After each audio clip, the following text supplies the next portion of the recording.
தென்னிந்திய நடிகர் சங்க தேர்தல் தொடர்பாக சென்னையில் நடிகர்கள் சிம்பு, பாக்யராஜ், நடிகைகள் ராதிகா, ஊர்வசி உள்ளிட்டோர் செய்தியாளர்களை சந்தித்து வருகின்றனர். அதன் நேரடி காட்சிகள். சட்டமன்ற உறுப்பினரா நினைக்காத, ஒரு கட்சி தலைவரா நினைக்காத, ஒரு எக்ஸ்எம்பியா நினைக்காத, எதுவும் நினைக்காத, நான் ஒரு சினிமாவில் ஒர்க் பண்ற ஒரு கடைசி ஒரு தொழிலாளியா கூட நீ நினைக்காத. ஒரு நிமிஷம், அது யாரும் ஒரு சரத்குமார்ங்கிறவங்க வந்து அங்கே நின்னார்ல, கூப்பிடுங்க, என்ன பிரச்சனை, வாங்க. ஏன் பேச மாட்டேங்க? இதில் என்ன இருக்கு? Very simple logic. என்னை பொறுத்த வரைக்கும் நான் இன்னைக்கும் சொல்றேன், விஷால் ரெட்டி அவர்கள், கார்த்தி சிவகுமார் அவர்கள் இருவருக்கும் யாரோ பின்னணியில் இருந்து அவங்களை தூண்டி விடுகிறார்கள் என்பதுதான் உண்மை. ஏன் வரமாட்டேன்றீங்க? நான் கேட்கிற ஒரு கேள்விக்கு கார்த்தி அன்னைக்கு பேசும்போது, MBA படிச்சிருக்காரு அமெரிக்கால போய், அவர் ஒண்ணு சொல்றாரு, இந்த கட்டிடத்துக்கு ஒரு 100 அடி கூட எங்களுக்கு இல்லாம பண்ணிவிட்டாருன்னு. அப்பதான் நினைச்சா, அடடா இந்த பையன் ஏதோ தெரியாம பேசுறான் போல இருக்குன்னு. ஏன்னா நீ லீஸ் அக்ரிமெண்ட் பார்த்திருக்க. There is something called a builder's agreement. 5000 square feet இருக்கு, கார் ஸ்பேஸ் இருக்கு, ஒரு தியேட்டர் இருக்கு, இவ்வளோ வசதிகளை. நாங்க இதுவரைக்கும் நடிகர் சங்கம் சொல்லி 1000 ஸ்கொயர் ஃபீட்ல நடந்திருக்கு. அப்ப எந்த நடிகனும் வரவில்லை. இன்னைக்கு நீங்க வரேன்னு சொல்றீங்க, வெரி குட், மாற்றமேனு சொல், எக்ஸலண்ட். சரத்குமார் நிக்கணும்னு சொன்னாரா? ராதாரவி நிக்கணும்னு சொன்னாரா? இல்ல, சொல்லவே இல்லையே. இன்னைக்கு கூட சொல்றாங்க. நான் ராதாரவி சொல்றாரு, ஏமா நான் எல்லாரையும் திட்டினேன்னு சொல்லி எனக்கு யாருமே பணம் கொடுக்க மாட்டேங்கிறாங்கம்மா, நான் நிக்கலம்மா. அவர் அப்படிதான் சொல்றாரு. நாங்கெல்லாம் நிக்கணும்னு நிக்கிறோமா? தள்ளப்பட்டிருக்கிறோம். ஏன்னா நீ குற்றம் சாத்திருக்க. நான் கேட்டேன், ஆதாரம் இருக்கா? அதுக்கப்புறம் தான் சரத்குமார் ஏன் இவ்வளவு நாள் பதில் சொல்லவில்லை. நானும் கேட்டேன், ஏங்க பதில் சொல்லி போக வேண்டியதானே? என்ன சொல்றது அவங்களுக்கு? ரொம்ப சில்லியா பேசுறாங்க அவர் சொல்றாரு. கடைசியில சட்ட ரீதியாக அவங்க மேல மான நஷ்ட வழக்கு போட்டிருக்கோம். அந்த 10 கோடி வழக்கு போட்டோன்னு தான் இப்ப சரத்குமார் ரொம்ப நல்லவருங்க, வேற யாராவது திட்டுங்க அப்படிங்கிறாங்க. சரத்குமார் ரொம்ப நல்லவருங்க அப்படின்னு திட்டுறாரு. எதுக்கு? எனக்கு இது புரியவில்லை. இது வந்து இவ்வளோ விஷயங்கள் நடந்திருக்கு. பிரஸ் நீங்களும் வந்து இது கொஞ்சம் பெருசு பண்ணிட்டீங்கன்னு என்னுடைய தாழ்மையான அபிப்பிராயம். நல்ல விஷயம்தான், நிறைய நல்ல விஷயம் நீங்க எழுதுறீங்க. இது வந்து ரியலி எல்லாரும் சிரிக்கிறாங்க. அடுத்த மாநிலத்திலிருந்து எனக்கு அம்ரீஷ் அவர்கள், அவங்க மனைவி அவங்க பேசுங்கன்னு சொன்னாங்க. எல்லாரும் சிரிக்கிறாங்க. தமிழ் சினிமாவிலே இப்படி ஒரு அசிங்கமான, எதுக்காக கூட்டம்? உனக்கு ஆதாரம் இருக்கா? இல்லைங்கிறாரு. அப்புறம் எப்படி நீ பாட்டுக்கு ஒரு மேடை கிடைச்சா எல்லாம் புது இடம், புது மைக்கு, புது மேடை பார்த்தோன்னே நீங்க இவ்வளவு பேசுவீங்களா? எனக்கு புரியவில்லை. நான் இன்னைக்கும் சொல்றேன், நீங்க தயவு செஞ்சு நினைக்காத நாங்க நிக்க மாட்டோம். நிற்போம், ஜெயிக்கிறதுக்கு எல்லாமே நாங்களும் முயற்சி பண்ணுவோம். வெற்றி தோல்வியெல்லாம் செகண்டரி. ஆனா தயவு செய்து எல்லாருடைய ஃப்ரெண்ட்ஷிப்பை உடைச்சிடாதீங்க. ஏன்னா நீங்கள் எங்கள் மேல சுமந்திருக்கிற ஒரு என்ன சொல்றது, ஒரு விஷயம் is not a small thing. அவ்வளவு பெரிய அபாண்டமான பொய் மேல. அப்புறம் எனக்கு இப்ப ரொம்ப புரிஞ்சது, இவங்க என்னன்னா ஒரு பொய்யை சொல்லிட்டாங்க. பில்டிங் வந்து எங்க? சிவகுமார் அண்ணன். ஐயோ, நான் அவ்வளவு தூரம் அவர்கிட்ட சொன்னேன். அவர் மைக் கிட்ட சொன்ன, பில்டிங் எங்கப்பான்னு அவர் கேட்கிறாரு. அண்ணன், நீங்க எல்லாம் டி நகர்ல தானே இருக்கீங்க, துபாய்லயா இருந்தீங்க, அமெரிக்காலயா இருந்தீங்க எல்லாரும்? விஷால் அங்கேயா வேலை செஞ்சுக்கிட்டு இருந்தாரு, இங்க தானே இருந்தீங்க. 6 மாசம் பில்டிங் இடிக்கிற ஒரு டெமாலிஷன் ஆர்டர் வாங்கணும். டெமாலிஷன் ஆர்டர் வாங்கினதுக்கு அப்புறம் பில்டிங்கை இடிக்கிறாங்க. 6 மாசத்துக்கு அப்புறம் பூச்சி முருகன் வந்து ஒரு கேஸை போடுறாரு. நீ பூச்சி முருகனோட சேர்ந்து இதே மீட்டிங்ல, இன்னொரு மீட்டிங்ல, அதுல மினிட்ஸ்ல கூட இருக்கு நடிகர் சங்கத்துல, உங்களுக்கு பூச்சி முருகன் தெரியுமான்னு கேட்குறாங்க விஷாலிடம். எனக்கு தெரியாது அப்படின்னு சொல்றாங்க. நாங்க எல்லாரும் போய் மூச்சு முருகன் கிட்ட போய் ரிக்வெஸ்ட் பண்ணலாம்ப்பா, இந்த கேஸை வாபஸ், எல்லாரும் பில்டிங் கட்டணும்னு தான் இருக்கும், யாரும் பில்டிங் கட்ட மாட்டேங்கிற. இதுல என்ன காமெடி? இந்த வாழைப்பழம் காமெடி மாதிரி இருக்கு. எனக்கு இதுதான் இருக்கு, ஆனா இது இல்லைங்க, இதுங்கிறாங்க. பில்டிங் கட்டுறதுக்கு தான் எல்லாரும் இருக்காங்க, பழைய பில்டிங். அதுல இன்னொரு காமெடி, விஷால் அவர்கள் என்கிட்ட சொன்னது வந்து, இல்லை மேடம், எனக்கு எம்ஜிஆர் அவர்கள் கட்டின பில்டிங் எனக்கு வேணும் அப்படிங்கிறாரு. முதல்ல சரித்திரம் தெரிஞ்சுக்கப்பா. புரட்சி தலைவர் அவர்கள் அந்த பில்டிங்கை கட்டவில்லை, நடிகர் திலகம் அவர்கள் கட்டினார்கள். அது கூட உனக்கு தெரியவில்லை, விஷால் ரெட்டி அவர்கள். நான் இதுக்கு மேல நீங்க புரிஞ்சுக்குங்க, இதுல யாரு விவரத்தை, நாங்க எல்லாரும் பேசாம இருக்கிறதுக்கு ஒரே காரணம், இன்னொரு நடிகன் பத்தி பேசக்கூடாதுங்கிற ஒரே விஷயம்தான். இதுல நடிகர் சங்க தலைவரும் அதில் உறுதியாக இருக்கிறார். நானும் அதில் எனக்கு பிடிக்கவில்லை. இன்னைக்கு பிடிக்காம தான் இன்னைக்கு நாங்கள் வந்து எங்கள் வேதனையை தான் சொல்கிறோம். தயவு செஞ்சு இந்த சங்கத்தை உடைக்காதீங்க. உங்களுக்கு என்ன வேணும்? வருவாங்க, ரஜினி சாரை வர சொல்கிறோம், யார் வேணாலும் வர சொல்கிறோம். என்ன வேணும் முதல்ல அதை தெளிவாக சொல்லுங்கள். நாங்கள் பில்டிங் கட்டுவோம். இன்னும் நான் அப்போ கூட சொன்னேன், நீ கட்ட போறியா, ஒரு ப்ரொபோசல் கொடுத்தியா? ப்ரொபோசல் இன்ன வரைக்கும் நான் கேட்குறேன், ஒரு ப்ரொபோசல் கொடுத்தியா? There is no proposal. உன்னுடைய தேர்தல் அறிக்கை, அப்பா 2 கட்சிங்க சண்டை போட்டது பத்தாதுன்னா இங்கே வேற இது ஒரு அறிக்கை பாருங்க. தேர்தல் அறிக்கையில் 30 லட்சம் வர மாதிரி, வருமானம் வர மாதிரி நாங்கள் செய்வோம். என்ன செய்வீங்க? வருமானம் வர மாதிரி என்ன பண்ணுவீங்க? அது கிடையாது. விளக்கம், படங்களில் நடிப்போம். அதுதான் எனக்கு ரொம்ப டிஸ்டர்பிங்காக இருந்தது. நான் இது விஷால் மூஞ்சிக்கே கேட்டேன், தம்பி நீ கமல், ரஜினி, புரட்சி தலைவர், நடிகர் திலகம், இல்லைன்னா தளபதி விஜய், இல்லைன்னா அஜித், இன்னும் நீ அங்கே வரல. உன் போன படமே தமிழ்நாடே 5 கோடி தான் கலெக்ட் பண்ணியிருக்கு. இன்னும் சேட்டலைட் விற்கலை. 30 கோடி உன் படத்துக்கு வரணும். தயவு செஞ்சு நீ சொல்லாதப்பா, எல்லாரும் உன்னை பார்த்து சிரிப்பாங்க அப்படின்னு. பதில் பேச முடியல. நான் கார்த்திகிட்ட சொன்னேன், நீ இன்னைக்கு தான் நீ வந்து உன் மார்க்கெட்டை கரெக்ட் பண்ணிக்கிட்டு இருக்க. அதை விட்டுட்டு நான் சினிமாவில் நடிப்பேன். உடனே சிவகுமார் பயந்துட்டார். அதெல்லாம் யாருமே நடிக்க முடியாதெல்லாம் நிறைய கமிட்மெண்ட் இருக்குன்னு அவர் அங்கே சொல்லிட்டார். என்ன எனக்கு புரியல, இது யாரை ஏமாத்துகிறார்கள், எதற்காக இப்படியெல்லாம் பண்ணுறாங்கன்னு எனக்கு புரியவில்லை. ஒன்று நல்ல விஷயம், இன்னைக்கு தயாரிப்பாளர் சங்கம், பெப்சி, டைரக்டர்ஸ் யூனியன் எல்லாரும் ஒன்று சேர்ந்து இது ரொம்ப அசிங்கமாக போயிட்டுருக்கு, இதோட நிறுத்தணும். நான் இது என்னுடைய தாழ்மையான வேண்டுகோள். விஷால், கார்த்திக், நாசரை பற்றி நான் எதுவும் சொல்ல விரும்பவில்லை, பாவம் அவர். ஆனால் அவங்க அனைவரும் கொஞ்சம் சிந்திச்சு பாருங்க. உங்களோட காம்ப்ரமைஸ் சொல்லாதீங்க. இது காம்ப்ரமைஸ் கிடையாது. we are friends, we are family. இன்னைக்கு சொல்றாங்களே இன்னைக்கு குடும்பமா அங்க உட்கார்ந்துருக்காங்கன்னு. எப்ப குடும்பம்? ராதா ரவி மெம்பர், அதுக்கப்புறம் ராதிகா மெம்பர், அதுக்கப்புறம் ராம்கி, அதுக்கப்புறம் நிரோஷா, கடைசியாக மெம்பர் ஆனது சரத்குமார் அவர்கள். அதுக்கப்புறம் தான் நாங்கள் குடும்பமானோம். அதுக்கு முன்னாடி எங்களுக்கு சினிமா தான் குடும்பம். நானும் ஒரு நாடக நடிகருக்கு பிறந்தவள்.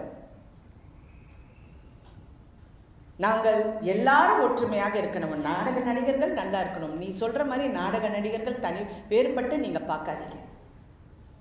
அப்பனா லட்சிய நடிகர் SSR அவர்கள் இருந்தார்கள். எல்லாரும் நாடகத்திலிருந்து வந்தவர்கள். கலைஞர் அவர்கள் இருந்திருக்கிறார்கள். எல்லாரும் நாடகத்தில் நடிச்சிருக்காங்க, இன்க்ளூடிங் புரட்சி தலைவி. எல்லாரும் நாடகத்தில் நடிச்சிருக்காங்க. So don't discount. அதை வந்து நீங்கள் தனிப்பட்டு பார்க்க வேண்டாம். இன்னைக்கு நீங்கள் செய்கிற காலத்தில் ஃப்ரெண்ட்ஸுக்குள்ள அத்தனை ஃப்ரெண்ட்ஸு வருத்தப்படுறாங்க, வேதனைப்படுறாங்க. என்னடா இவ்வளோ தர்ம சங்கடத்துக்கு உருவாக்கிட்டாங்க. இன்னைக்கு வந்து குடும்பத்திலையும் சண்டை பண்ணி விட்டாங்க. இன்னைக்கு SSR அவர்கள் குடும்பத்தில் அவ்வளோ பெரிய பிரச்சனையை பண்ணி விட்டாங்க. எதுக்காக இந்த மாதிரி ஒரு கீழ்த்தனமான வேலை பண்ணுறீங்க? அவர் மெம்பரும் கிடையாது. அவரை கூட்டிட்டு வந்து இவருக்காக நாங்கள் நாடக கலை விழா நடத்த போறோம்னு மேடையில் சொல்றீங்க. அங்க இன்னொரு குடும்பம் இருக்காங்க. இப்போ அவங்க லாயர் நோட்டீஸ் அனுப்பிச்சிருக்காங்க. எப்படி நடத்துவீங்கன்னு? இதுதான் உங்களுடைய கோலா? இவ்வளோ பிரச்சனை ஆக்குறது தான் உங்களுடைய கோலா?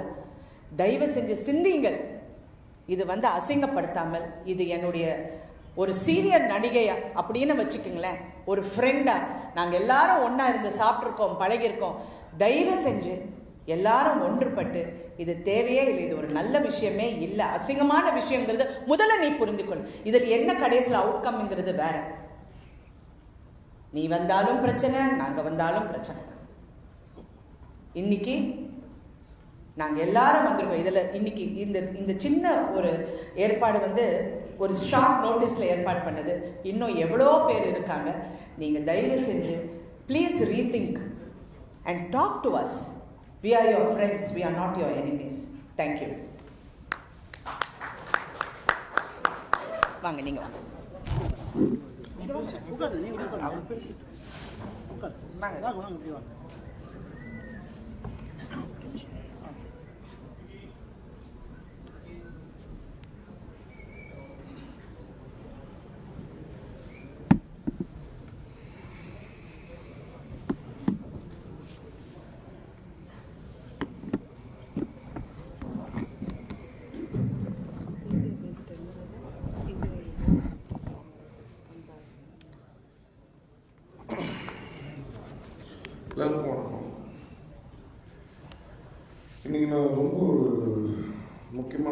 நிறைய விஷயம் பேசணுன்றது வந்திருக்கேன்.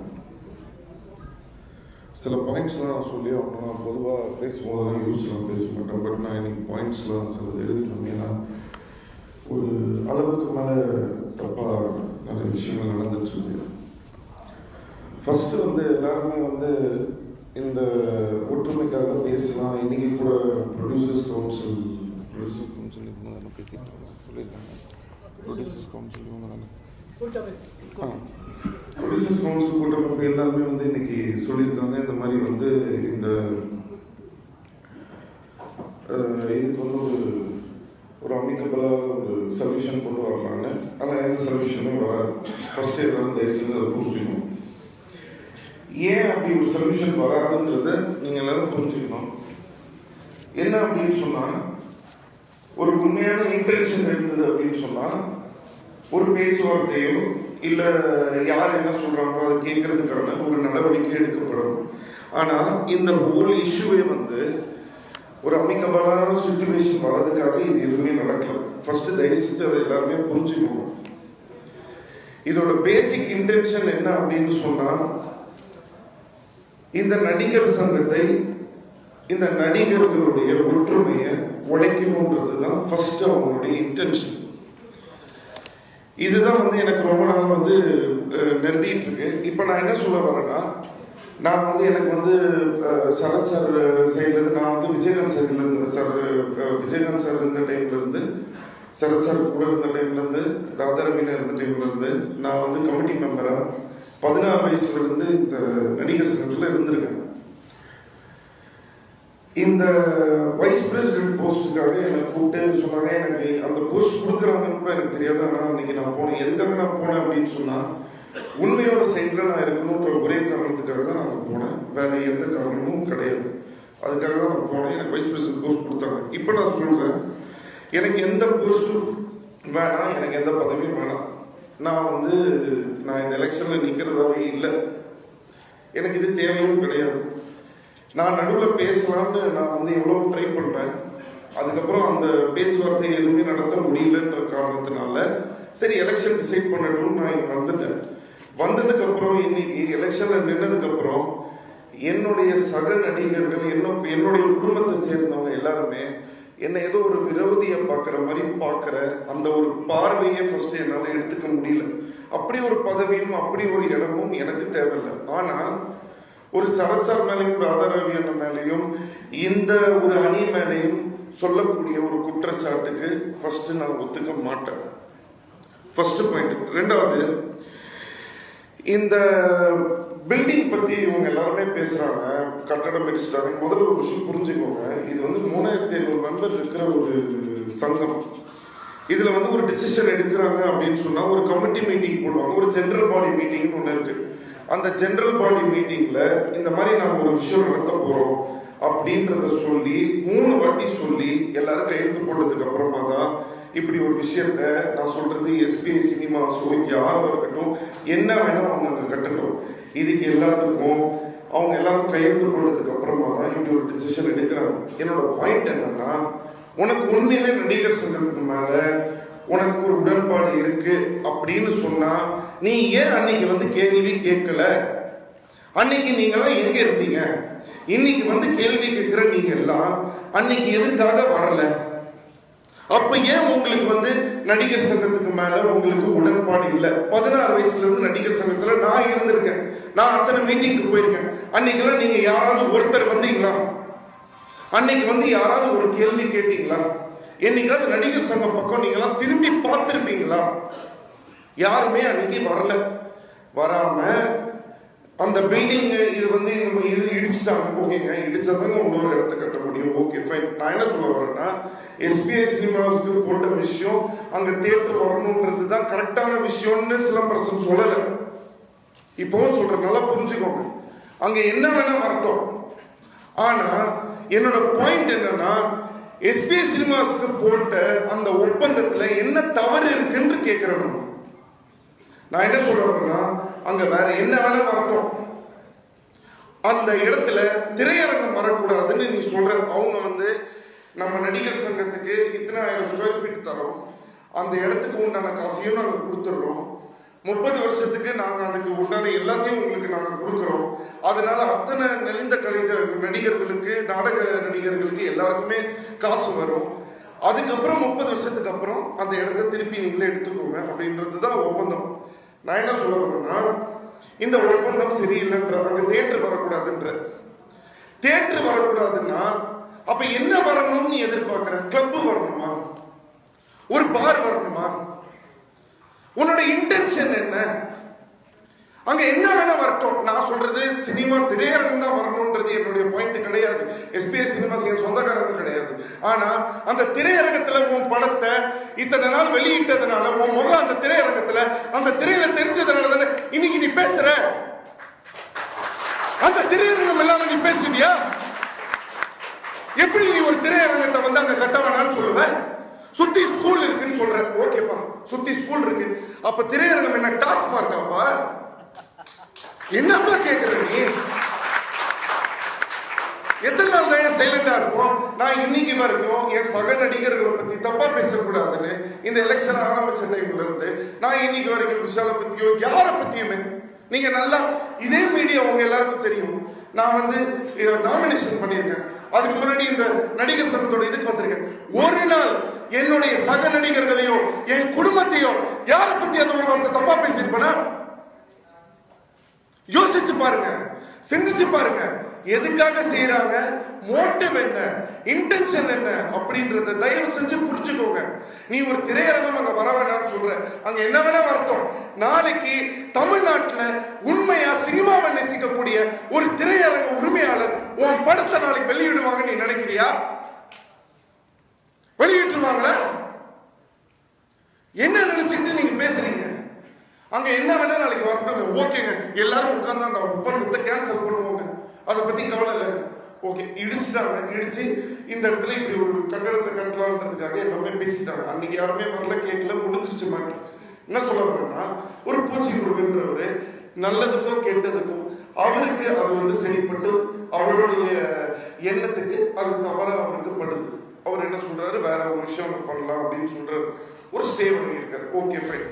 இப்போ நீ நல்லது நடக்கணும்ன்ற எண்ணத்துல நீ வந்தா, நீ ஒரு பூச்சி முருகன் கிட்ட போய் என்ன சொல்லணும்? சார், தயவு செஞ்சு ஸ்டே வந்து நீங்க வாபஸ் வாங்குங்க, நான் சரத் சார் கிட்ட போய் பேசுறேன், அந்த இடத்துல நமக்கு இத்தனை நாள கட்டடம் வரல, அதுக்காக நான் பேசி நான் அதை இது பண்றேன், நீங்க வாபஸ் வாங்குங்க, நம்ம ஒரு நல்ல கட்டடத்தை கட்டணும் சொல்றேன். நீ இன்னைக்கு வரைக்கும் பூச்சி முருகனை அந்த கேஸ இன்னைக்கு வரைக்கும் நீ வந்து வச்சுக்கிட்டு வாபஸ் வாங்க விடாம வச்சிருக்கிறது யாரு? நீங்க யோசிச்சுக்கோங்க. நான் சொல்லல யார் இதை பண்றாங்கன்னு. ஜெயிச்சதுக்கு அப்புறம் தான் அவங்க இப்பவும் சொல்றேன், நான் யாரை பத்தியும் தப்பா பேச மாட்டேன். யாருக்கு எதிராகவும் நான் பேசுறதுக்காக இங்க வரல. என் குடும்பத்துக்காக நான் இன்னைக்கு வந்திருக்கேன். தயவு செஞ்சு அதை மறந்துடாது. எல்லாத்தையும் பார்த்துக்கிட்டு சும்மா இருக்க மாட்டேன் சிலம்பரசன். அதை தயவு செஞ்சு புரிஞ்சுக்கோங்க. 9 மாசம் குழந்தையில இருந்து இந்த சினிமால இந்த இண்டஸ்ட்ரியில இருந்திருக்கேன். நான் இன்னைக்கு வந்த யாரோ, நான் யாரை பத்தி தப்பா பேச வரல, இன்னைக்கு வந்த யாரோ என் குடும்பத்தை பிரிச்சாங்கன்னா சும்மா இந்த சிலம்பரசன் பார்த்துட்டு இருப்பான்னு மட்டும் தயவு செஞ்சு கடவுள் நினைச்சுறாங்க. யார் வேணா வரட்டுங்க, யார் வேணா ஜெயிக்கட்டுங்க, பதவியை பத்தி நான் கவலைப்படலைங்க. நான் என்ன சொல்ல வரேன்னா, குடும்பத்தை எப்படி நீ உடைப்ப? என் குடும்பத்துல ஒரு பிரிவினை கொண்டு வர்றதுக்கு நீ யாருன்னு கேட்கிறேன். நான் ஒரு முறை கிடையாதாங்க, ஒரு அணுகுமுறை கிடையாதாங்க, வளர்ப்பு கிடையாதாங்க. நம்மள எங்கிருந்து வரோம்? யாராவது ஒரு வாட்டி யோசிச்சு பார்த்தீங்களா? அப்படி ஒரு நடிகர் சங்கத்துல இத்தனை வருஷமா அவங்க இருந்து, ஒரு ராதாரவியன் சரி, சரத்குமார் சார் சரி, ஒரு நம்ம விஜயகாந்த் சார் சரி, அவ்வளவு அவங்க கஷ்டப்பட்டு உழைச்சு இவ்வளவு தூரம் கொண்டு வந்து நிறுத்தினத திடீர்னு நீ வந்து கேட்கிற கேள்விக்கெல்லாம் பதில் சொல்லணுமா? எப்படி சொல்லுவாங்க? இத கேட்டா நாங்க கேட்டுக்கிட்டே இருக்கோம், நாங்க கேட்டுக்கிட்டே இருக்கோம், அவங்க யாருமே பதில் சொல்லல. எப்படி சொல்ல முடியும்? யார் நீ ஃபர்ஸ்ட் பதில் சொல்றதுக்கு? என்ன அருகதை இருக்கு உனக்கு ஃபர்ஸ்ட் கேள்வி கேட்கறதுக்கு? ஒரு நியாயமான கேள்வியை கேட்கிறியா நீ? இத்தனை நாள் நீ எங்க போன? அதாவதுங்க, கிரிக்கெட்னு ஒரு விஷயம் வந்து அப்பாஸ் என்றவர் வந்து நடிகர்களுக்கும் கிரிக்கெட்டு சம்மந்தம் ஒரு கிரிக்கெட் மேட்டர் வந்து கொண்டு வரணும்னு அப்பாஸ் கிட்ட சொன்னார். அப்ப நான் வந்து ரொம்ப சின்ன பையன் அந்த டைம்ல நான் வந்து அப்பாஸோட சேர்ந்து ஒரு கிரிக்கெட் அணியில் நாங்கள் எல்லாருமே இருந்தோம். இருந்தால் அந்த கிரிக்கெட் அணியை வந்து எல்லாருமே கொண்டு வந்து அப்பாஸ் தான் வந்து ஃபுல்லாகவே நிறுத்தி அத்தனை ஊரில் வந்து கொண்டு போய் அந்த கிரிக்கெட் மேட்ச்லாம் நடத்தினார்.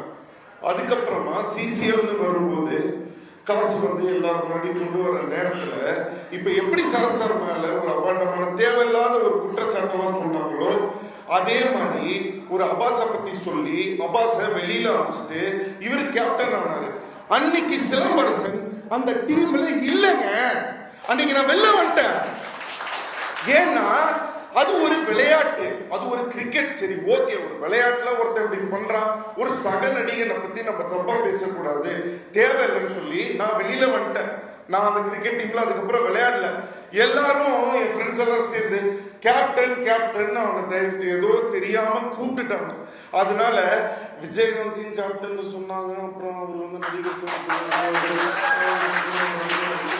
ஏண்டா எங்க விஜயகாந்த் கேப்டனும் நீனும் ஒன்னாடா, என்னடா காமெடி பண்றீங்க?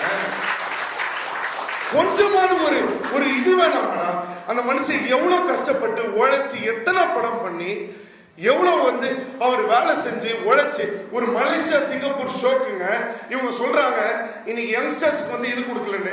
விஜயகாந்த் சாரும் சரத்குமார் சாரும் விஜயகாந்த் என்னை கூப்பிட்டு, எனக்கு 16 வயசுங்க, என்னை கூப்பிட்டு சொல்றாரு, நீ மலேசியா சிங்கப்பூர் ஷோல சிம்பு நீ நின்று நடத்தி கொடுறா, இப்படி ஒரு விஷயத்த பண்ணி கொடுறான்னு. ஒரு யங்ஸ்டருக்கு யாருங்க கூப்பிட்டு அன்னைக்கு கொடுப்பா?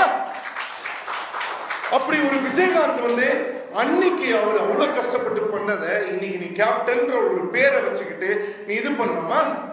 கொஞ்சம் சிந்திக்க வேணாமா? எந்த விதத்துல இது நியாயம்? என்னோட கேள்வி என்னன்னா, நீ கேட்கிற கேள்வி என்ன வேணா நீ கேளு, ஆனா அதுக்கு ஒரு முறை இல்லையா? ராதா ரவி அண்ணன் வந்து திட்டாரு, எங்களை திட்டாரு, எங்களை திட்டாரு, இதே சொல்றீங்க. நான் என்ன சொல்றேன்னா, எங்க அப்பா கூட தான் என்ன திட்டாரு. எவ்வளவு வாட்டி எங்க அப்பா என்ன திட்டிருக்காரா? ராதாரவி என்ன திட்டிருக்காரு. ஆனா நான் அதை தப்பா எடுத்துக்கிட்டது கிடையாது இன்னைக்கு வரைக்கும். ஏன்னா ஒரு மூத்த கலைஞன், ஒரு தகப்பன் என்ற முறையில் அவரை நான் பார்ப்பதால் அவர் திட்டதை நான் தப்பா எடுத்துக்கல. ஆனா நீ அவரை ஒரு ரோட்ல போற ஒரு ஆள் மாதிரி நினைக்கிறதுனால தானே அவர் திட்டது ஒரு தப்பா தெரியுது. நாயின்னு சொல்லிட்டாரு, நாயின்னு சொல்றது தப்புதான். ஏன்னா நாய் கிடையாது, நரி மாதிரியான வேலை செய்யறீங்க நீங்க. உங்களை எப்படி நாயின்னு சொன்னாங்கன்னு எனக்கு சத்தியமா எனக்கு புரியல.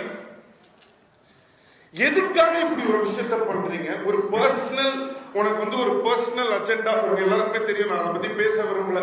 ஒரு பர்சனலா சரத் சாருக்கு மேல விஷாலுக்கு என்ன வேணா இருக்கலாம், அதை பத்தி நான் கவலைப்படல, நான் அதை பத்தி பேசவும் விரும்பல. ஆனா உன்னுடைய பர்சனல் அஜெண்டாவுக்காக என் குடும்பத்தை நீ பிரிப்பியா? என் குடும்பத்தை எப்படி நீ பிரிக்க முடியும்? இன்னைக்கு வெளியூர்ல இருந்து இந்த ஊர்ல இருந்து எல்லா ஊர்லயும் நம்மளை பார்த்து அவமானமா சிரிக்கிறாங்க. 3500 ஓட்டு தாங்க நடிகர் சங்கத்தோட ஓட்டு. நீ அந்த 3500 பேர்கிட்ட போய் சொல்லு, இவங்க தப்பு, இது சரியில்லை, அது சரியில்லைன்னு. ஏன்டா 7.5 கோடி பேர்கிட்ட கூப்பிட்டு சொல்ற என் குடும்பம் சரியில்லைன்னு? என்ன அவசியம் இருக்கு? என் தாய் கிட்டையும் தந்தை கிட்டையும் என் சித்தப்பா கிட்டையும் பெரியப்பா கிட்டையும் எனக்கு ஒரு பிரச்சனைன்னு சொன்னா வீட்டுக்குள்ள பேசி தீக்கணும். நான் போன் பண்ணி கேட்கறேங்க, நான் வந்து கார்த்தி கிட்ட பேசுறேன், நான் சொல்றேன், கார்த்தி இந்த மாதிரி பிரச்சனை ஓரா போயிட்டு இருக்கு, நான் வந்து உங்க சைடு வர முடியாது, ஏன்னா சில காரணங்கள் இருக்கு, நான் அதனால வர முடியாது, இதை வந்து நம்ம எப்படியே சால்வ் பண்ணலான்னு போது கார்த்தி சொல்றாரு, கரெக்ட் சிம்பு நீங்க சொல்றது, நம்ம எப்படியோ பேசி இதை சால்வ் பண்ணலாம்னு கார்த்தி சொல்றாரு, நீங்க விஷால் கிட்ட பேசுங்கன்ற. நான் விஷாலுக்கு போன் பண்றேங்க, சிரிக்கிறாருங்க போன்ல. இன்னமேலாம் நீங்க சேர்த்து இவங்களெல்லாம் கூப்பிட்டு, அப்போ உன்னுடைய இன்டென்ஷன் என்ன? என்ன காரணத்துக்காக நீ இதை செய்யற?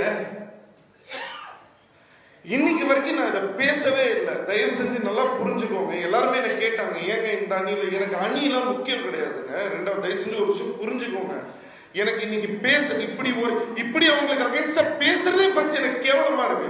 ஏன்னா அவங்களும் என் குடும்பம் தான், எனக்கு என்ன பார்த்து எச்சி துப்புற மாதிரி தான் இருக்கு. அவங்களுக்கு ஏன் இது தோணலன்னு எனக்கு தெரியல.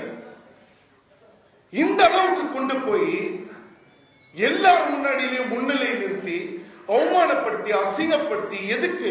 ஒரு சந்தானம் நான் உருவாக்கிய நான் வந்து படத்துல நடிக்க வச்ச ஒரு சந்தானம் போன் பண்ணிக்கிட்டு சார் இந்த மாதிரி மேட்ரு நான் போறேன் சார் அப்படின்னு நான் போயிட்டு வா சந்தானம்னு சொல்லி விட்டேன். ஏன்னா என் சந்தானத்துல இருந்து, என் நண்பன் கார்த்தியில இருந்து, எங்க அண்ணன் கருணாசுல இருந்து, பொன்வண்ணன்ல இருந்து, நாசரன்ல இருந்து, கமல் சார்ல இருந்து, சத்யராஜ்ல இருந்து, வடிவேல் எல்லாருமே எதுக்காக உன் பக்கம் நின்னாங்க? ஏன்னா ஏதாவது ஒரு உண்மை நடக்கும், புதுசா ஒரு விஷயம் நடக்கும் அப்படின்னு அவங்க நினைச்சது கரெக்ட். ஆனா இத அவன் செய்வானா நீங்க யாராவது நினைச்சீங்களா? இதை செய்யறதுக்கான கரெக்டான ஒரு ஆள் அவன் யாராவது யோசிச்சீங்களா? ஒரு குடும்பத்தை பிரிக்கணும்னு நினைக்கிறவனுக்காக தயவு செஞ்சு அந்த ஒரு சூழ்ச்சியான வலையில போய் விழுந்துடாதீங்க. புதுமை நடக்கணும் தான், நல்லது நடக்கணும் தான், அதுக்கு ஒரு குவாலிட்டி வேணுங்க, அந்த இடத்துக்கு ஒரு கிரெடிபிலிட்டி வேணுங்க, ஒரு ஸ்டெபிலிட்டி வேணுங்க. இத்தனை வருஷம் வந்து இண்டஸ்ட்ரியில இருந்து எல்லாத்தையும் பார்த்துருக்கணுங்க. எதுவுமே தெரியாத, எக்ஸ்பீரியன்ஸ் இல்லாத, ஒரு நாகரிகம் இல்லாத, பண்பாடு இல்லாதவங்க கிட்ட கொண்டு போய் ஒரு நடிகர் சங்கத்தை கொடுக்கணும்னு நினைக்கிறீங்களே, எந்த விதத்துல இது நியாயம்? இதை யாருங்க கேள்வி கேட்பா? எல்லாரும் யங்ஸ்டர்ஸ் அங்க சப்போர்ட் பண்றாங்க, யங்ஸ்டர்ஸ் அங்க சப்போர்ட் பண்றாங்கன்னா யங்ஸ்டர்ஸ் எதுக்கியா சப்போர்ட் பண்றாங்க? ஒரு நல்லது நடக்கணும்ன்றதுக்காக சப்போர்ட் பண்றாங்க. அந்த யங்ஸ்டர்ஸ் சிலம்பரசனுக்கு கொண்டு வர தெரியாதா? நீ ஏமாத்தி போலி வலையில விழ வச்சு நீ கூட்டிட்டு வரலாம். என்னுடைய ஒரு காம்படிட்டரா இருந்தாலும் தனுஷ் வரைக்கும் சார் என்ன சார் இது இவ்வளவு அசிங்கமா நம்ம குடும்பத்தை பிரிச்சு இது பண்றாங்கன்னு ஒரு தனுஷுக்கு போன் பண்ணி ஃபீல் பண்ணி, என்ன சார் இந்த யூனிட்டிக்கு ஏதாவது ஒரு விஷயம் நம்மளால செய்ய முடியாது ஃபீல் பண்ற அளவுக்கு இன்னைக்கு என் குடும்பத்தை கொண்டது ரோட்ல நிறுத்தினது யாரு? உண்மையிலே சொல்றேன், உண்மையிலே ரொம்ப மன வருத்தமா இருக்கு. தயவு செஞ்சு எல்லாரும் ஒரு விஷயம் புரிஞ்சுக்கோங்க, எனக்கு இந்த எலெக்ஷன் எதுவுமே வேணாம். வர 11ஆம் தேதி நான் என்ன சொல்ல வரேன்னா, சண்டே ராகவேந்திரா மண்டபத்துல ஒரு மீட்டிங் பிக்ஸ் பண்ணிருக்காங்க. இந்த அணி சார்ந்தவங்க சரி, அந்த அணி சார்ந்தவங்க, அதெல்லாம் நான் பேசவே இல்லை. எதுக்குங்க எங்களுக்கு எலெக்ஷன்? நான் என்ன சொல்ல வரேன்னா, எல்லா மூத்த நடிகர்கள்ல இருந்து, சின்ன நடிகர்ல இருந்து, நாடக நடிகர்ல இருந்து எல்லாரும் தயவு செஞ்சு வாங்க. இது நம்மளுடைய குடும்பம். நம்ம குடும்பத்தை ஒருத்தன் பிரிக்கணும்னு நினைக்கிறான், அவனுக்காக போய் அத்தனை பேர் நிக்கிறீங்க. இந்த குடும்பத்தோட ஒற்றுமைக்காக நான் கூப்பிடுறேன், தயவு செஞ்சு வாங்க. வேண்டாம், நமக்கு எந்த அணியும் வேணாம். நான் சரத் சார் கிட்ட, நான் ராதாரவியன் கிட்ட நான் போராடி நான் சொன்னேன், ஆனா இவ்வளவு நாள் நீங்க கஷ்டப்பட்டு இவ்வளவு தூரம் ஒரு பேரை வளர்த்துட்டு எவனோ ஒருத்தங்கிட்ட கொண்டு போய் அந்த மாதிரி விட்டாதீங்க, தேவை கிடையாது. அவங்கள ஒரு தேவையில்லாத ஒரு பாயிண்ட்ல ஃபோர்ஸ் பண்ணி அவங்க நின்னே அவங்களோட ஒரு கட்டாயத்துல கொண்டு போய் நிறுத்திட்டாங்க. அந்த அணியில நிக்கிறவங்க யாருங்க? எங்களோட எதிரியாங்க. எல்லாமே என் நண்பர்களுங்க. கார்த்தி என் நண்பருங்க, கருணாஸ் எங்க அண்ணனுங்க.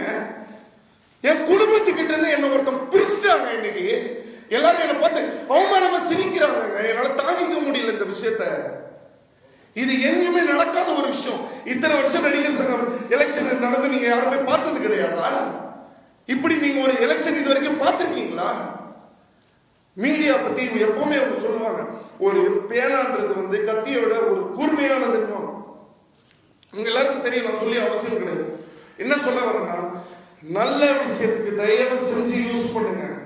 இந்த மாதிரி பித்தலாட்டம் பண்றவங்களும் ஃப்ராட் பண்ணி ஏமாத்தி நல்லது பண்றோன்ற முறையில சூட்சமா பண்றவங்களுக்கும் பிரிவினை உண்டாக்குறவங்களுக்கும் இந்த மீடியாவை தயவு செஞ்சு ஹெல்ப் பண்ண விடாதீங்க.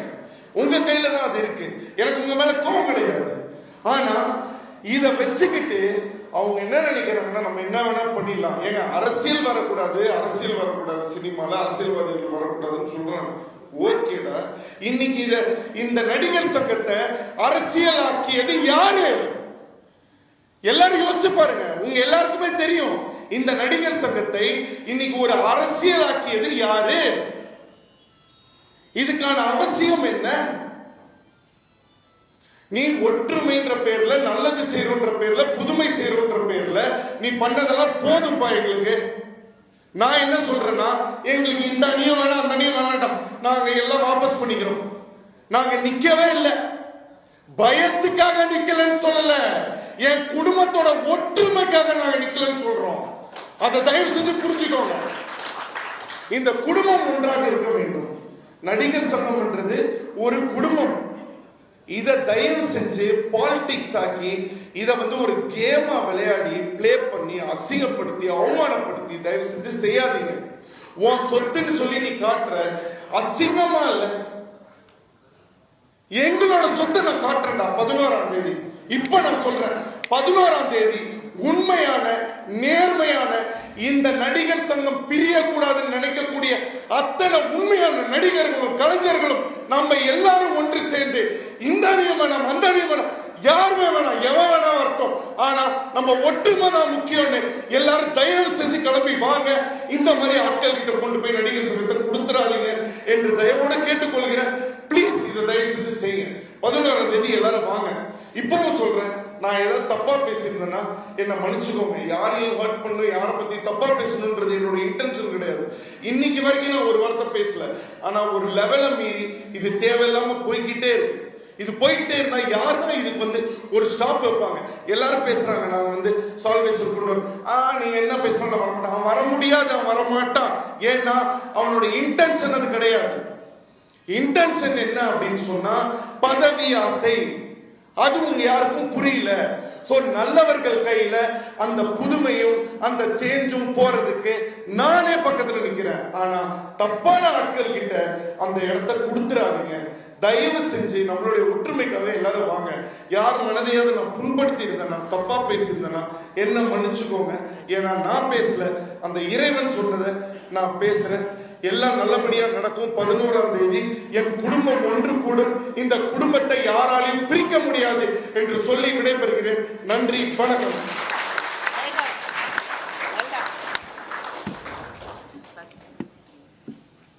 சார் இப்போ கூட என்னன்னா இன்னும் ஒன்றும் கெட்டு போகல. கொஞ்சம் சிம்பு கொஞ்சம் உணர்ச்சி வசப்பட்டு பேசினாங்க. குடும்ப ஒற்றுமை அவருக்கு என்ன இருக்கோ மனசுக்குள்ள அதே தான் எல்லாத்துக்கும் சினிமாக்காரங்க 4 பேர் சிரிக்கிற அளவுக்கு போகிறாங்க. சொன்ன மாதிரி 4 பேர் ஸ்டேட்லேருந்து அம்பரீஷ் கேட்டார். இன்னும் ஹைதராபாத்லேருந்து நிறைய பேர் ஃபோன் பண்ணி எல்லாருமே என்னடா இது அப்படின்னு சொல்லி தமிழ் இண்டஸ்ட்ரி பற்றி கேட்குற அளவுக்கு ஒரு சூழ்நிலை வந்துருச்சுக்கும் போது அது ரொம்ப கஷ்டமாக தான் இருக்குது. அதனால் இன்னும் லேட்டானா கூட பரவாயில்ல, இன்னும் கூட பெட்டர். இதுக்காக பாருங்க, என்கிட்ட வந்தோன்னே சொன்னாங்க 10th அன்னைக்கு எல்லாரும் ஏதோ ஒரு கூட்டமைப்பு மாதிரி இருந்து பேச போகிறாங்க. ப்ரொடியூசர்ஸ் கவுன்சில், டைரக்டர்ஸு, பெப்சி எல்லாருமே சேர்ந்து பேசலாம் அப்படிங்கிற ஒரு ஐடியாவில் இருக்காங்க அப்படின்னு சொல்லிட்டு. அதனால் நடந்தது முடிஞ்சதாக இருக்கட்டும். அதனால் நடக்கிறத இனிமேல் நம்மளுடைய ஒத்துமைக்கு 4 பேர் சிரிக்காத அளவுக்கு என்ன பண்ணணும் அப்படிங்கிறத அதை பார்த்துக்கிறதுங்கிறது தான் முறை. இப்போ எனக்கே கூட இப்போ நாளைக்கு டோஸ் உண்டு. ஏன்னா அன்றைக்கி அங்கே போனீங்க, இன்றைக்கி நீங்கள் உட்காந்துருக்கீங்க அப்படின்னு சொல்லி அதுலேயும் டிவியில் வருது இதுலேயும் டிவியில் வருது அப்படின்னு சொல்லி கேட்பாங்க. இது இன்றைக்கி எனக்கு அனுபவம் இல்லை. ஏன்னா எம்ஜிஆர் அவர்கள் இருக்கும்போது புரட்சித் தலைவர் இருக்கிற காலத்திலேயே ஸ்டாலின் அவர்கள் ஒவ்வொரு வீடாக டொனேஷன் வேணும் அறிவாலயம் கட்டுறதுக்கு அப்படின்னு சொல்லி வந்துட்டு இருக்கும்போது என் வீட்டுக்கு முந்தின வீட்டுக்கு என் வீட்டை கிராஸ் பண்ணுறப்போ ஒரு செகண்ட் அப்படி நின்னாரு. அப்புறம் கூட இருக்கவங்க அது சரியாக வராதுங்க, அவரை எம்ஜிஆர் போகலாம் அப்படின்னாங்க. எல்லா பக்கம் நம்ம அவர் மரியாதை கொடுக்காம நம்ம போனோம்னா அது நம்ம மேலே தப்பு வந்துடும். அதனால் அவர் போய் வேண்டாம் போங்கன்னு சொல்லணும்னா வந்துடலாம். அதனால் நம்ம போகணும், அது நியாயம் இல்லை அப்படின்னு சொல்லிட்டு உள்ளே வந்தாங்க. நானும் வாங்கன்னு சொல்லிட்டு உட்கார வச்சு எல்லாம் கூட்டிங்ஸ் எல்லாம் சாப்பிட்டுக்காங்க. அப்புறம் என்னங்கன்னா இந்த மாதிரி டொனேஷன் வசூல் பண்ணுறேன் அப்படிங்கிற மாதிரி சொன்னாங்க. நீங்களும் எதாவது கொடுத்தா நல்லா இருக்குன்னு சரிங்கன்னு சொல்லிட்டு ஒரு 25,000 நான் செக் எழுதி கொடுத்தேன். உடனே அது அங்கே போயிடுச்சு தொடர்ந்து. பாக்கியராஜ் 25,000 கொடுத்துட்டாரு, பாக்கி இப்படி கொடுக்கலாமா அப்படின்னு. ஆனால் நம்மால் அவர் விஷயம் புரிஞ்சு யாருக்கிட்ட கேட்டாங்க, யார் கேட்டாங்கன்னு. அதை இது மாதிரி அதிகமாக ஸ்டாலின் போய் கேட்டுருக்காங்க. சரி வீட்டுக்கு மதித்து கேட்டாங்கல்ல, அதனால் நம்மால் பண்ணது கரெக்ட். வீட்டுக்கு மதித்தவனை மதிச்சிருக்காரு இல்லையா, அதுதான் நமக்கு தேவை, அதுதான் மரியாதைங்கிறது. அதனால் நீங்கள் இதை பெருசுப்படுத்திக்காதீங்க விடுங்க அப்படிங்கிற மாதிரி சொல்லி இது பண்ணார். அதனால் இப்போ அவங்க அங்கே இருக்கிறதுனால இவங்கெல்லாம் வேண்டாதப்பட்டவங்க அப்படிங்கிறதல்ல, இங்கே இருக்கிறதுனால அவங்க வேண்டாதப்பட்டவங்கிறதில்ல. நாளைக்கு எல்லாருமே ஒருத்தர் மூஞ்சியை பார்த்துக்கணுங்கிறது தான் இதனுடைய சூழ்நிலை. எலெக்ஷன் முடிஞ்சதுக்கப்புறம் அப்படி இல்லைன்னா என்னன்னா ரெண்டு கோஷ்டி ஆயிடுச்சுன்னா நாளைக்கு இது அப்படியே பர்மனண்டாக இதே கோஷ்டி ஆயிரும். இவங்க படத்தில் இவங்க தான் நடிப்பாங்க, இவங்க படத்தில் இவங்கெல்லாம் தான் நடிப்பாங்க அப்படிங்கிற மாதிரி வந்துருச்சு அப்படின்னு சொன்னோம்னா அது எல்லாத்துக்குமே லாஸ்ங்கிறத விட அவமானம். அந்த அவமானங்கிறது நமக்கு வரக்கூடாது. அதனால் இப்போது 10th அன்னைக்கு வந்து எல்லோரும் பேசலாம் அப்படின்னு சொல்லும்போது கொஞ்சம் உணர்ச்சிகளை கட்டுப்படுத்திக்கிட்டு ஏதோ அப்படி பேசியிருந்தாலும் இப்படி பேசியிருந்தாலும் பரவாயில்லை அப்படின்னு சொல்லிட்டு. ஏன்னா நீங்கள் தெரிஞ்சுக்கிற மாதிரி தான் நான் இவங்கெல்லாம் பேசும்போது நிறைய விஷயம் தெரிஞ்சுக்கிட்டேன். ஏன்னா நான் வந்து வெவ்வேறு வேலைகள் இருந்ததுனால நான் இதில் வந்து கலந்துக்கல. அதனால் நான் தீர்மானமாக என்னால் வந்து இதுதான்னு தெரியாமல் நான் வந்து யாரையும் எதுவுமே நான் சொல்கிறதுக்கு நான் தயாராக இல்லை. ஏன்னா அவங்க சொல்லும்போது ஒன்று நியாயம் வர மாதிரி இருக்கும், அப்படி இல்லை இப்படி தான் நடந்ததுன்னு சொல்லிட்டு இந்த எக்ரிமெண்ட் இப்படி அப்படின்னு சொல்லி அவங்க சொல்லும்போது நான் என்ன சொல்கிறேன்னா, தேர்தல் அப்படின்னு சொன்னோம்னா நீங்கள் எதுக்காக வர்றீங்கிறத ஒருத்தர் சொல்லலாம், தப்பு இல்லை. எனக்கு இதெல்லாம் குற்றச்சாட்டு இதெல்லாம் சரியில்லை, அதனால் இதுக்கு நான் வர்றேன் அப்படின்னு சொல்லலாம். அதே மாதிரி அடுத்தவங்க வந்து இல்லை இப்படி நடக்கலை, இப்படி தான் நடந்தது, இது மாதிரி இதுக்கெல்லாம் ப்ரூஃப் அப்படின்னு சொல்லி இவங்க சொல்லி இது பண்ணுறாங்க அப்படின்னு சொன்னால் நடுவில் இருக்கவனுக்கு வந்து குழப்பாம ஏதாவது ஒரு என்ன எதுங்கிறத வந்து உண்மையை தெளிவுபடுத்திக்கிறதுக்காக ஒரு வாய்ப்புகள் இருக்குது. அது இல்லாமல் வந்து வேறு பர்சனலாக ஒவ்வொருத்தரையும் அட்டாக் பண்ணி எல்லாம் பேசிகிட்டே போகிறது அப்படிங்கிறது வந்து நான் சொன்ன மாதிரி நாளைக்கு வந்து இவங்க தான் இந்த குரூப் எல்லாம் ஒரு சினிமாவில் இப்படியெல்லாம் இவங்க சேர்ந்து நடிப்பாங்க, இவங்கெல்லாம் ஒரு குரூப்பாக சேர்ந்து நடிப்பாங்க அப்படிங்கிற மாதிரி வந்துருச்சு அப்படின்னு சொன்னால் நமக்கு எல்லாத்துக்குமே அது ஒரு மிகப்பெரிய தலைக்குனிவு. அது வந்துடக்கூடாது அப்படிங்கிறதுனால தான் நானும் ராதிகாலாம் வந்து பேசும்போது இல்லை நான் வர்றேன், எனக்கு வந்து இந்த மாதிரி ஒரு குடும்பமாக இருக்கிறது வந்து அந்த ஒற்றுமை பங்கப்படக்கூடாது, அது வந்து நாளைக்கு எல்லோரும் சந்திச்சிருக்கிற அளவுக்கு இப்போவே எல்லோரும் பேசுகிற அளவுக்கு வந்துருச்சு, நாளைக்கு அதே மாதிரி அது தொடர்ச்சியாக அது வந்துடக்கூடாது அப்படிங்கிறத. என்கிட்ட ஸ்ரீமன் வந்தப்போ கூட நான் ஸ்ரீமன்கிட்ட சொன்னேன்ப்பா, ஒருத்தருக்கு பர்சனல் அட்டாக் பண்ணுறது தயவுசெய்து போய் சொல்லு, நான் சொன்னேன்னே சொல்லுங்க குரூப்பில் எல்லாம் திட்டி, அது வேண்டாம், நீங்கள் என்ன பாயிண்ட் சொல்கிறீங்களோ அதை பற்றி பேசினா பரவாயில்ல, பர்சனல் அட்டாக்ங்கிறது அது நல்லா இல்லை, அது அசிங்கமாக இருக்குது அப்படின்னு சொல்லிட்டு அவர்கிட்ட சொல்லிவிட்டேன். இன்றைக்கும் இப்போ என் மகன் வந்து இன்றைக்கி என் பையன் வந்து எல்லோரும் எங்கேயோ பஸ்ஸில் எங்கேயோ ஏதோ ஒரு 5-6 ஊர்களுக்கு போகிறதா சொல்லிக்கிட்டு இருந்தாங்க. அப்போ கூட நான் சொன்னேன், டேய் அவசரப்படாத, உங்கள் குரூப்பில் விசாரணை உங்கள்கிட்ட சொல்லு, என்னென்னா producers council, Pepsi, directors union இவங்க எல்லாத்துக்கு வரைக்கும் காது வரைக்கும் போயிருக்கேன்னா டைரக்ட் லைவாக வந்ததுனால வந்து அது ரொம்ப ஒரு மாதிரி பெரிய இதாக போயிடுச்சு, அசிங்கமாக போகிற அளவுக்கு எல்லாருமே பேசிகிட்டு இருக்காங்க.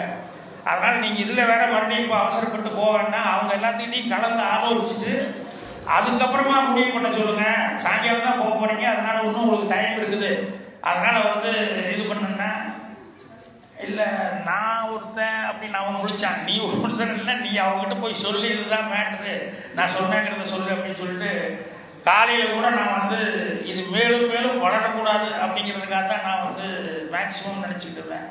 அதனால் இப்போ கூட வந்து ராலி அவங்கெல்லாம் வந்து பேசும்போது வந்து இது வந்து போட்டி இல்லை, நாங்கள் போட்டிக்கு பயந்துட்டோம் அப்படிங்கிறத விட இது வந்து நாளைக்கு ஒருத்தருக்கு எப்படி ஃபேஸ் பண்ணுறது, அதுக்கு ஒரு பிரிவினை வந்துட வேண்டாம், அப்படி வந்துட்டால் அது வந்து ரொம்ப இத்தனை நாளாக வந்து இது பண்ணிட்டு எத்தனை படம் ராதிகா சிவகுமார் அவங்களோட நடிச்சிருப்பாங்க, மற்றவங்களோட நடிச்சிருப்பாங்க, இப்போ அவங்களெல்லாம் நாளைக்கு ஒருத்தருக்கு ஃபேஸ் பண்ணுறதுங்கிறது வந்து ரொம்ப கஷ்டமாக இருக்கும். அதனால் அந்த மாதிரி ஒரு சூழ்நிலை இல்லாமல் 10ஆம் தேதி ஒரு சுமூகமான ஒரு 2 பேர்த்துக்குள்ளே ஒரு அண்டர்ஸ்டாண்டிங் வந்தால் ரொம்ப நல்லா இருக்கும். அதை நினச்சி தான் நான் வந்தது. அதனால் கொஞ்சம் 2 பக்கமும் ஏதாவது நடந்திருந்தால் கூட பத்திரிகையாளர்களுக்கும் ஒரு பங்கு இருக்குது இதில்.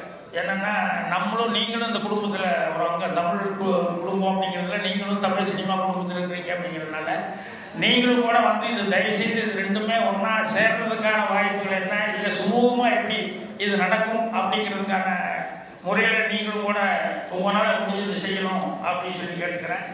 எனக்கு இந்த தேர்தலை பொறுத்த வரைக்கும் முதல்ல சொன்ன மாதிரி குடும்பம் வந்து பிரியாமல் தேர்தல் நடக்காமல் தான் பரவாயில்ல, அதாவது அவங்களுக்கு உள்ள அண்டர்ஸ்டாண்டிங் வேண்டாம், அப்படியே வர வேண்டி வந்துருச்சுன்னா கூட அவங்கவுங்க பாயிண்ட்டுகளை அவங்கவுங்க சொல்லிட்டு நாகரிகமான முறையில் வந்து ஜனங்க என்ன ஓட்டு போடுறாங்க, நம்ம நடிகர்கள் அந்த 3000 பேர் இருக்காங்க, அவங்க எப்படி ஓட்டு போடுறாங்களோ அதை ஏற்றுக்கிட்டு போகலாம், மறுபடியும் நாளைக்கு ஒருத்தர் பார்த்துட்டு லெவலில் நடக்கணும் அப்படிங்கிறத என்னுடைய அபிப்பிராயமுடைய இந்த கசகசப்பு வந்து தயவுசெய்து தொடரக்கூடாது அப்படின்னு சொல்லி கேட்கிறேன். நன்றி, வணக்கம்.